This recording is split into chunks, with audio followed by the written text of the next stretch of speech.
আসসালামু আলাইকুম। আমি মাহফুজা আফরোজ। শখে আবারও সবাইকে স্বাগত। আজকে আমি আপনাদের সঙ্গে কি শেয়ার করতে যাচ্ছি আপনারা দেখেই বুঝতে পারছেন। প্রথমে আমি একটা করলা আর ছোট দেশি আলু 7-8টা একইভাবে কেটে নিয়েছি।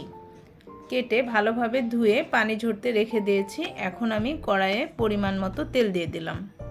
আর তেলে আমি পেঁয়াজ বা রসুন কোনো কিছুই দিব না, সরাসরি সেই করলা আর আলুগুলো দিয়ে দিচ্ছি।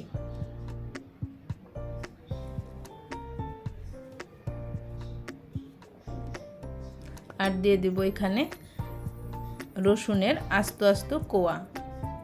আমি এখানে 3-4টা আস্ত রসুনের কোয়া দিয়ে দেব। আর 4-5টা ছোট পেঁয়াজ টুকরো করে রেখেছি, সেগুলোও দিয়ে দেব।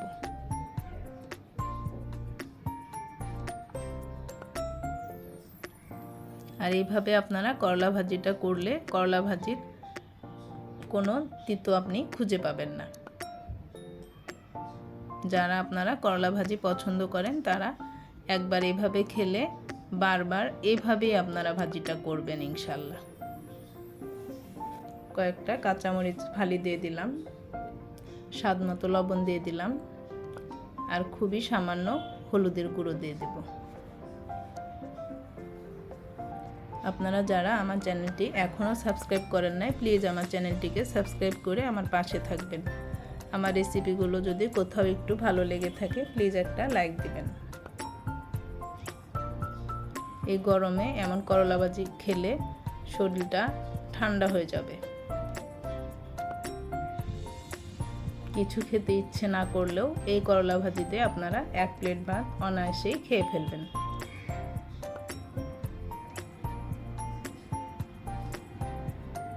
একটু সময় নিয়ে চুলার আঁচ বেশি করে দিয়েই করলা ভাজিটা করে নিতে হবে।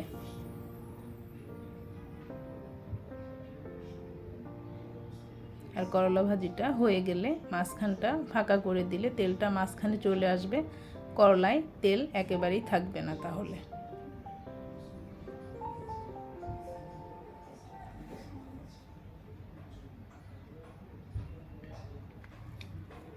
দেখেন কতটা লোভনীয় হয়েছে।